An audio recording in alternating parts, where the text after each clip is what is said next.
One morning, Lao Tse was walking through the countryside with his disciples when they came upon a farmer standing in an empty field. The farmer looked worried. He stared at the ground, shook his head, and sighed deeply. One disciple asked, "Master, why is that man so troubled?" Lao Tse smiled. "Let me tell you a story." The farmer's name was Jun. He dreamed of harvesting the finest rice in the province.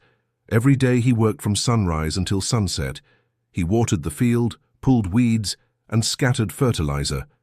Yet despite all his effort, his harvest grew poorer each year. Frustrated, Jun blamed the weather. When the weather was good, he blamed the soil. When the soil seemed healthy, he blamed bad luck. No matter what happened, he always found something to blame. One spring, an old traveler passed through the village. Seeing Jun's disappointment, the traveler asked, "Have you ever truly observed your field?" Jun laughed. "Of course. I work here every day."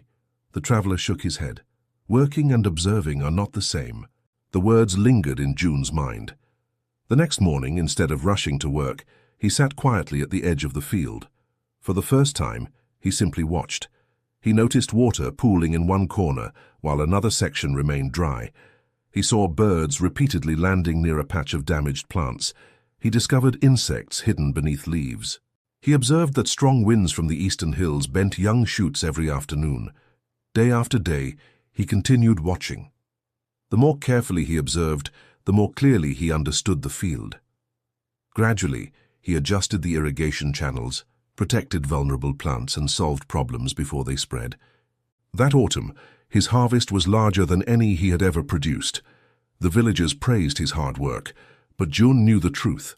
His success had begun not with effort, but with observation. When Lao Tse finished the story, a disciple asked, "Master, why is observation so important?" Lao Tse picked up a fallen leaf. "Most people look, but few truly see," he said. "They rush to judge, act, and speak before understanding what stands before them."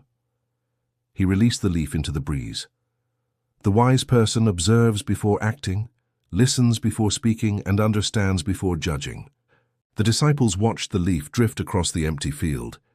In its silent journey, they learned that observation is the doorway through which wisdom enters.